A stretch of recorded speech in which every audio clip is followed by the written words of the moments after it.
everyone and welcome to my YouTube channel. Really glad you guys and girls can join me today. So in this particular channel, I share with you guys what I'm learning in 3D animation as an amateur. So I have got no 3D animation training. I'm literally watching YouTube videos and learning things from books, and I'm sharing it with you guys as I have this ultimate goal of creating my own full-length 3D animation movie. So I'm making my movie and I'm sharing with you guys what I'm learning.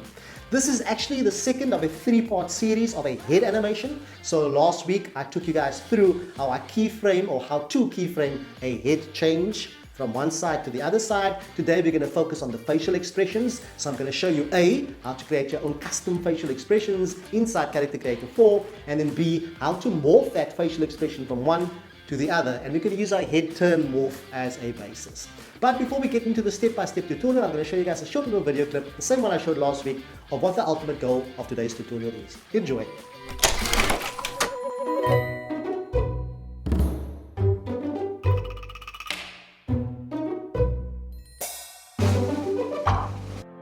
So as mentioned, we focused on the head direction change last week. Today we're going to focus specifically on the expressions, and then next week, as I mentioned already, we're going to focus on the actual eyes and the eye mask.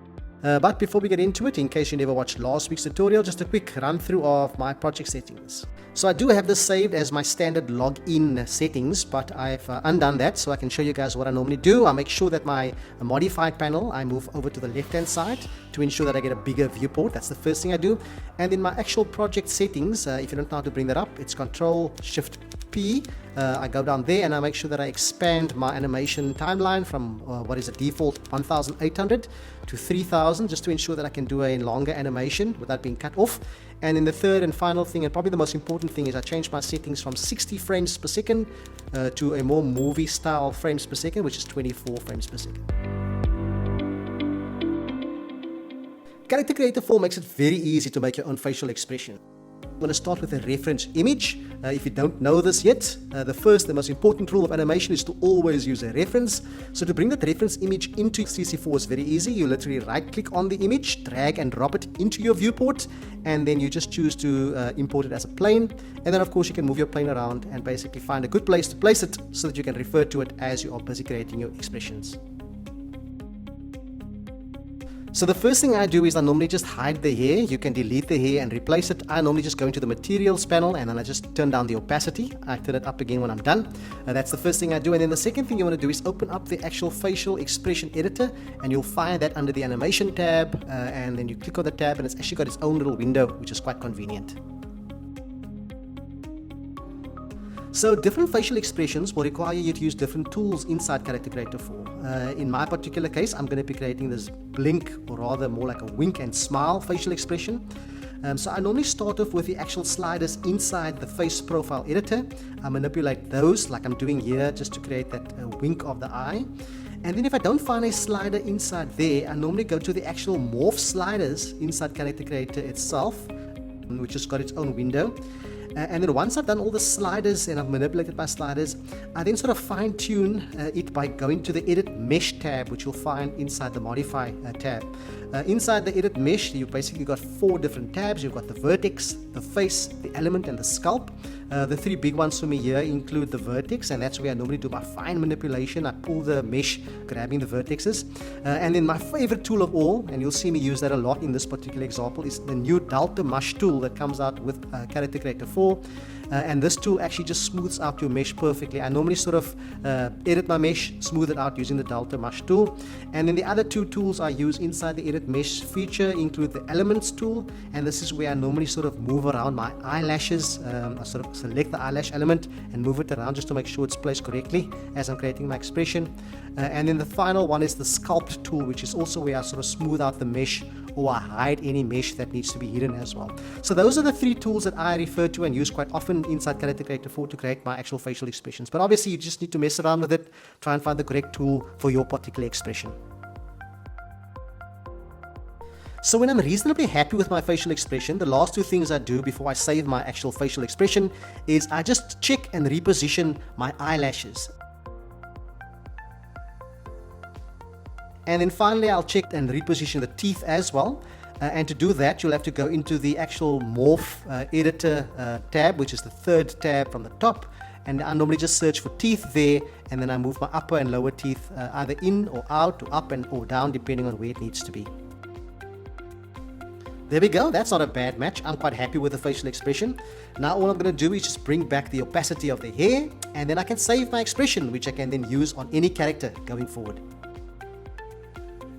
So before I save my expression, I actually just take a quick snapshot of the actual expression using, in my case, a snipping tool on Windows.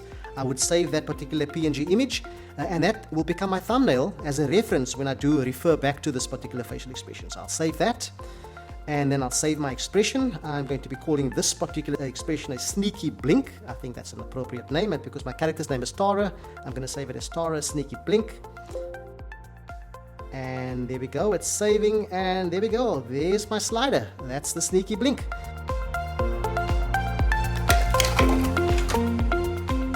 So let's have a quick look at some of the other facial expressions that I created in the same way, which I've reapplied to our character Amy.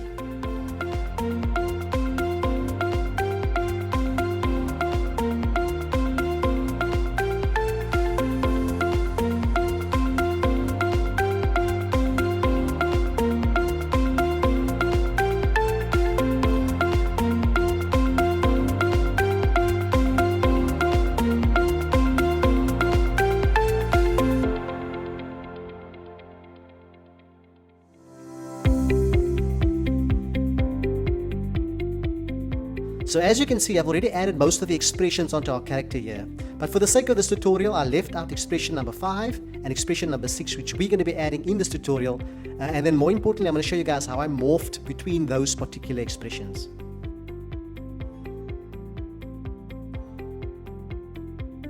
Okay, let's have a quick look at how I morphed these particular facial animations.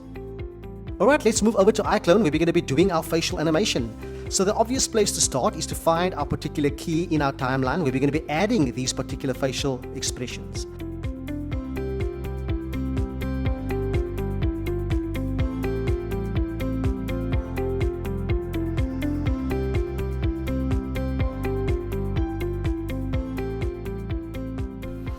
Okay, once I've got those 3 keys set, I can now start adding my facial expressions, and that's quite simple. All I'm going to do is manipulate the slider and pull up those expressions.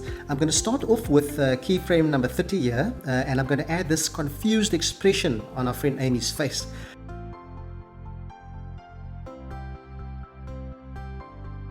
What I'm going to do is I'm not going to take it all the way to 100. I'm actually going to take it only up to 71%, and the reason for that is I want to leave some space for my actual overshoot. For those of you who have no idea what an overshoot is, I explained in quite a lot of detail what an anticipation or antic and an overshoot is in last week's tutorial. Maybe you want to check that out first. So to do that, I'm going to take the keyframe up another 4 frames, and then I'm going to add another expression, exact same expression, but I'm going to take the slider up to 80%, and that's how I'm going to be creating my overshoot. It's next to impossible to create a decent animation, whether it be facial or body animation, without using the curve editor. So now it's time for me to start splining my animation, and this is done inside the curve editor, and this is where I actually create my antiques or my anticipations as well as my overshoot. If you don't know how it's done, please have a look at the tutorial I did last week where I explain exactly how I do it, and that's basically manipulating the curve to go beyond 0 to create my anticipations or my overshoots. There are a number of ways to save your expressions and your head turns. Last week I showed you guys the easiest way, which is simply to go into your animation expression tab inside iClone and then just save it there. Today I want to show you another way, which is to actually save it using the collect clip track. So if you scroll down in your timeline, in fact it's one of the first lines in your timeline is your actual collect clip track. All you got to do is drag your mouse button and highlight the section you want to save, right click and then save the particular animation. We're saving ours as an iTalk animation because we're only interested in the expression. If you want to save the full animation, body animation, facial animation, you'll then save it as a motion plus file. But we're just saving the iTalk file, which is the expression file, because we want to use that later. Now my favorite features inside Character Creator 4 is the ability to actually not only create these facial profiles and facial expressions, but also to save and reuse it on another character. So to save your facial expression, you can do it inside the face profile editor. Near the top right hand corner is what looks like a save icon. All you got to do is save that particular expression, name it appropriately, and you can literally reload it onto another character, which is what I'm going to do right now.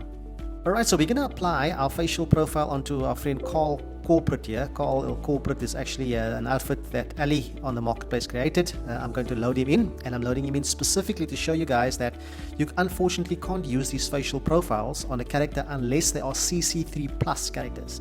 So the first thing we're going to do is we're going to convert our friend Carl here to a CC3 plus character, and that's simple. You go to your settings tab, and then the second tab from the top is convert CC3 to CC3 plus.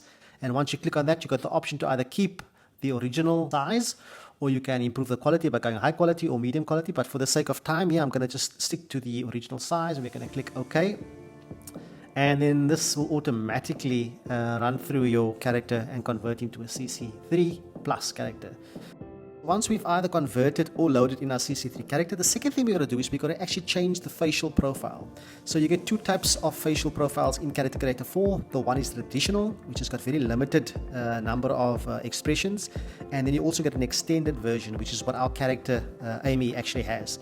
So what I'm going to do is I'm going to just convert our friend Carl here from a traditional facial profile to an extended, and that's also easy to do. All you got to do is go into your facial profile expression editor and click on the traditional button, and then let's just click onto CC4 extended, and that will automatically do the conversion for us.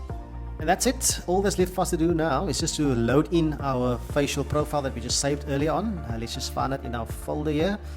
Yep, Amy expressions, load that on, and there we go. Carl now has all the facial expressions that our previous character had. Let's do a quick test and check the sliders. I almost forgot our iTalk file that we saved earlier on. I haven't applied it yet. All you got to do is find our file and then drag and drop that particular iTalk file onto our friend Carl here, and there we go. And now Carl has the full head turn, including expressions, as simple as that. And that's it for me for this week. I hope that you guys and girls got something useful out of today's tutorial. Yeah, until next week when I show you guys how to do the eye blinks, keep well and keep safe, and I'll see you then. Cheers, bye.